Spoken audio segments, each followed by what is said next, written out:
Hey guys, in today's video I'm going to be installing the transmission onto the engine. At this point it's not that hard to pull the engine, just because with these engine swaps the clearances get really tight in terms of the chassis. So what I'm going to end up doing is pulling everything, installing the LS1 flywheel, clutch, pressure plate, and then getting that mated to the engine and then throwing that back in here. And then I'm going to have to adapt the clutch lines from what we had on, I guess, that come out of the FABBot adapters and have those go to the BMW chassis. And I think I found a part that's going to work amazing. It's not listed as compatible and it's kind of weird to find, but I think it'll integrate really well with the chassis. So let's get to it.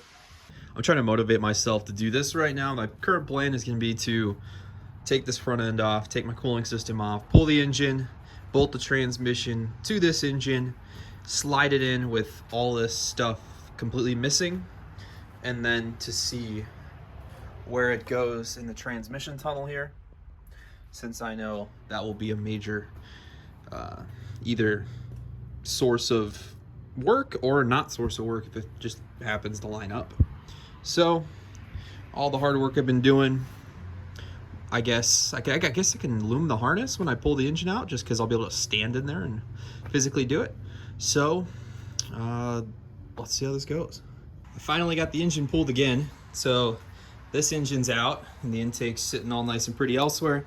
But what I can do on this now is put the real oil pressure gauge that I'm going to be running. I think I can run the stock one and then to an aftermarket gauge. I'm going to try that, and if it doesn't work, I'll have to climb back in and maybe swap it back out again. But we're going to run this, and I'm going to take these manifolds off so I can put headers on eventually, which I still don't have. CX Racing is taking their time. It's made to order, I understand, but it's been over a month. So what I'm going to do now is pull these guys, get them completely derusted, and paint them, and then kind of clean everything up for a final install. And we can put this engine, I guess, put the flywheel, put the clutch. I was pointing over here, but you guys couldn't see. Put these guys onto this guy so we can mount the transmission, and then bring the pair all the way inside and kind of see where that shifter lines up and see how much we got to dent, see how much we got to cut. We should be good, because I think the previous owner swapped this and then gave up halfway through when he found a new chassis. So it does already have clearances for a lot of stuff, which is nice. So I'll get to doing that, all the stuff I said, and then I'll update. I forget who said it. I don't know if it was Jimmy Oakes a long time ago or Taylor Ray or whoever, but they said anything that spins, it makes me more comfortable if I put thread lock on it. And that I can completely get down with.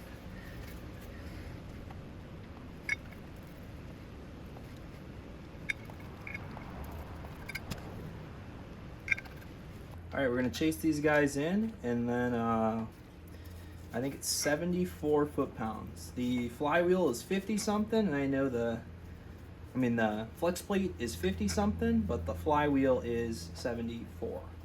I just quick little search on the LS1 forum, got that result.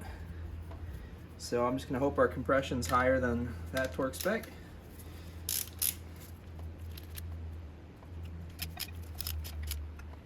Seems like it's probably not gonna be. We might have to get a pry bar on this boy. Yep. Oh.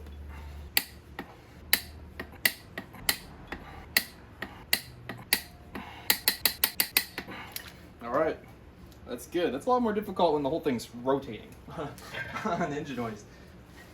Okay, so we'll, I guess, get the surface here cleaned up, free of oils, debris, whatever, and see if we can get that pressure plate close. All right, I ran out of brake clean, so we're gonna use some acetone, which should be good. Acetone is pretty much brake clean from my understanding, so should be all set. All right, definitely could see that residue leaving. Nice. After seeing how filthy this paper towel got, I feel like I maybe shorted it. I think I need to come back and really get this thing good, because it just keeps coming off. The more I do it, the more it comes off. It's pretty interesting. hasn't quite stopped yet. See? All right, that's it. That's pretty good. Okay, next step in my mind is to get the FABBot bearing here. That's where the pilot shaft goes, or the input shaft of the transmission goes. We can see it kind of goes in there all nice into our install tool. I think the install tool's got a burr on it, but yeah, it does. Okay, so what we're gonna do is just get this guy into here, and it's a slight interference fit, but really not too much, honestly. All right, cool.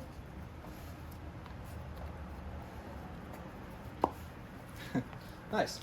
Now we got our LS1 clutch to go with the LS1 flywheel and the FABBot bearing. I think that's the right orientation of that, right? Oh wow, look at that. Yeah, this this might be off a bit with this install tool. So next step, I guess, is to make sure we have the right pressure plate bolts. I think those are M10 by 1.5. Might need to order those or get those because I'm not finding them right now. I don't think they came with the kit I got. I wanted to clean off this material too, but this is just a test fit for now since we're gonna need to go get those bolts probably.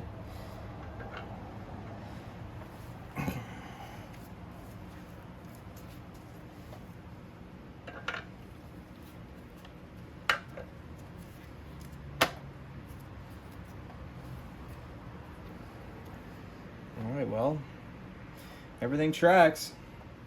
All the bolts line up, and I think we'll be set. Just gotta clean this guy, as I said, and then go get the right bolts. Okay, so it's a new day, and I have my proper hardware here. We're going to get this pressure plate attached, and then get the transmission mounted.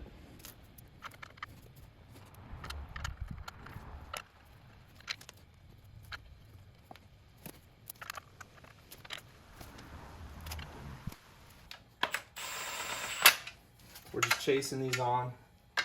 This is there's a star pattern, there's specific torque intervals. I won't be doing any of that on the camera because it'll spark way too much controversy, but we're gonna do that per the specs of ARP and or the clutch and or stock specs. So no worries, don't worry about it.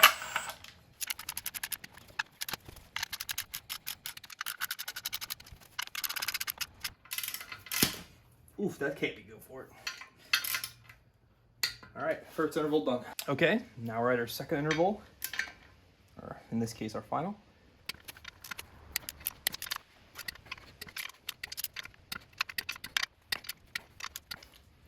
Here we go. Let's see if we can get this transmission. Okay, this is probably gonna be rather cumbersome and or embarrassing to do such strenuously, even though it's outside of the vehicle, but you'll have to bear with me. This is my first time doing all this. Okay, let's hope we're lined up somehow. We'll put the transmission in gear. Oh, and by the way, I also have a U-joint now for the back spline. More coming on that probably in a later video once I actually sort out the drive shaft, but we're way far away from that because I actually don't have lengths yet. So I'm probably gonna throw this guy on the ground and see if we can get it in here. All right, guys, after much struggle, it actually wasn't too bad. I just kind of jiggled it up and down a bit, and I was able to get it mostly in there, and now it's just basically just cracked slightly. So well, I guess I can use my auto ratchet and we'll tighten it down.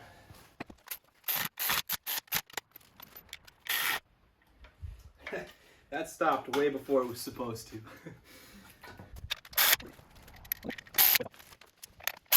Cool, cool, cool. Okay, now we can get these guys torqued up. Hey, girly. Come to manage. Well, you look at that. We almost look like we know what we're doing. Minus the tray of piss. Look at that. So I got these guys painted as well. Painted these guys back when I thought I would do this on one day, but now we got new bolts, so all set.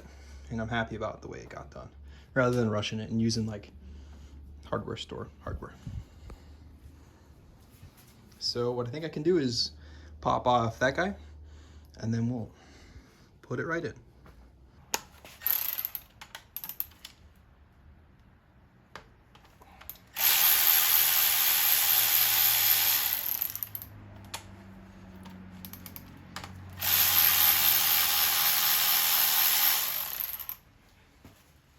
Ooh, I can smell the transmission, the manual gear fluid.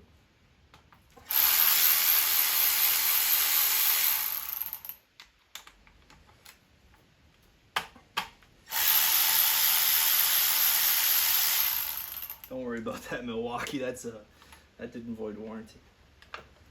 All right, yeah, there we go. So that cup just drops right into a little ring, and we're good. So maybe I'll get some tape on this to make sure no debris gets in there, but I think we are all set to go. Have I told you guys how much I like that you can do this in a BMW? Just stand inside of it. No front half at all. All right, might need a little bumping, but we look like we're set to go. Okay, I'm fairly confident this is just gonna immediately try to tip over due to the, I guess, how offset the center mass is from like the actual tipping point. I don't think anyone's ever operated one of these hoists without it at the max arm setting, but we're gonna try.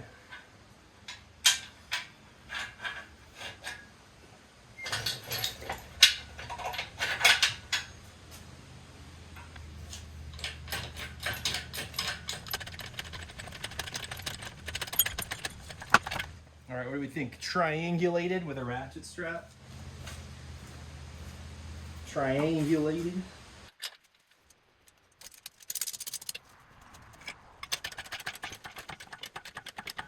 Oh, Lord have mercy, is that coming up straight?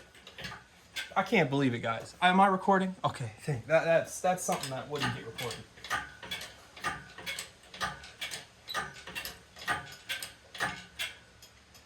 Look at that. Here it goes, guys. If you're religious, now's the time to use it.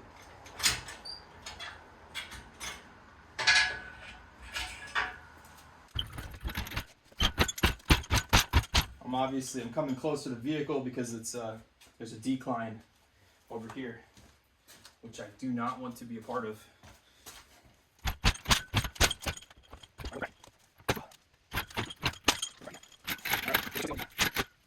What's use here? One in. Okay. I like it.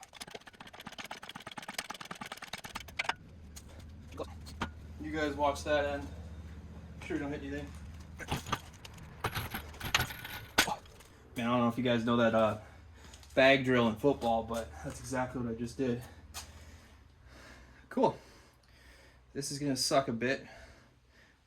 We gotta go up and over somehow, or tilt this.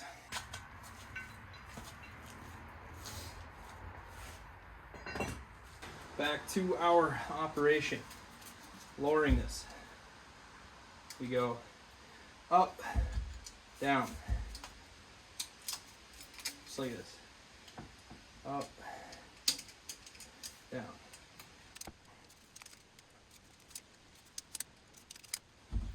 All right, there we are. We're hitting stuff. Okay. Pushy, pushy. Really good.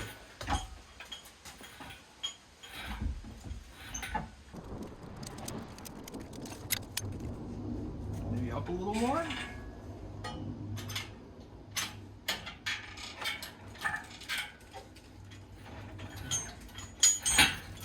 All right, ladies and gentlemen, I think we're basically there.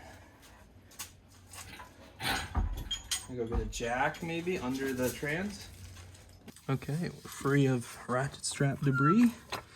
We're just gonna jack up the back of this guy.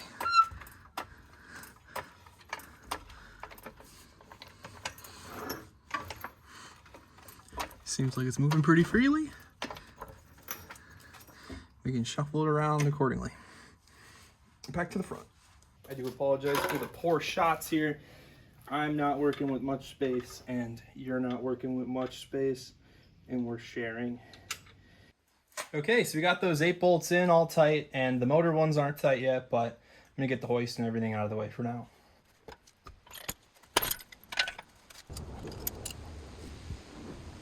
Looks like our oil pressure sensor survived, so that's good. It's not always the case. Okay, so starting over here, looks like everything's checking out. We'll just want to put this bleeder back down somewhere down there so I can grab it later. Everything looks good here. This one brake line is kind of just chilling. It's fine. Everything's seems pretty tight, but not too tight. We got some work to do. We're gonna have to make some type of dog leg remote linkage bullshit to get from like right here to here. So I'm thinking I could just go up, cut weld, cut, and just have it just go this sick little dog leg thing. Not the end of the world. If anything, it just adds to the aesthetic. We'll go underneath and just kind of look how everything's looking down there. Let's see how it's all looking. I can't really see right now, but okay, plenty of room. So here we can see how we're looking. We're basically dead nut center, and we're off by about that much. We knew it wouldn't be perfect, and we don't think it's the end of the world. So my question now is it worth a whole bunch of BS down here, undoing everything I just did, or do we just cut interior? And right now I'm leaning towards just cut via the interior rather than back here or underneath here. So here's how it's looking. We can see we're nice and centered, and I guess we'll see if I left it in neutral. Oh, yeah, I did. Okay. So we will cut the top, which works great because I taped that off. So we'll, ooh, what's that? Is that a drain? That drain's kind of right where we want to cut. Let me look over here. Okay, so that drain pretty much marks our fore-aft direction of where we want that hole to be. Cool. You just need to set it towards the middle of the vehicle. Nice, nice, nice, nice, nice. Okay, well, I'll see if I want to get started on that now, and we'll see how much of the interior I need to strip out. Okay, so we're back here at the top, and I was able to kind of just pull back a lot of this insulation carpet material here. And sure enough, I pulled the grommet from the hole, and this doesn't seem too bad. We're just gonna go right there. I'll use some tin snips to get some good cutting in so we're not making a huge mess. And we should be pretty good. Okay, just got done cutting my little cutout here. It fits pretty good. I mean, we can get to all the bolts from above. And I'll put the shifter in. Let's see, that guy's home. I'll put the shifter in and we'll see what works, what doesn't. Okay, so here's the stock positioning of it. I have it just dropped in. It's not bolted, but it does work. So we're in neutral. We can go to first, second. We can shift, and you can see it won't, like third, it won't hit. So I mean, if you really wanted to run this, you could run this like this. What I'm thinking I might, or I should do, is cut out the section I left just for structure because I didn't need to cut it out. If I cut that out, I can just weld the bar over here, just remote move the shifter from here to here, just a little up, over, back up, just put it right here. That way all this shit goes back where it should be. All right, so I've been working on the shifter for a bit. You can tell that was the midsection between the shifter and the shift handle area, and you can tell this was a 3/4 or a 1/2 inch Harbor Freight socket extension. So that leads to the big reveal. We're down a socket extension, but now our shifter is exactly where it needs to be. All I did was cut and weld and just add that giant round bar here. And sure enough, we are all good and plenty of clearance in every single direction, even reverse. Even with this giant Colorado shifter on here.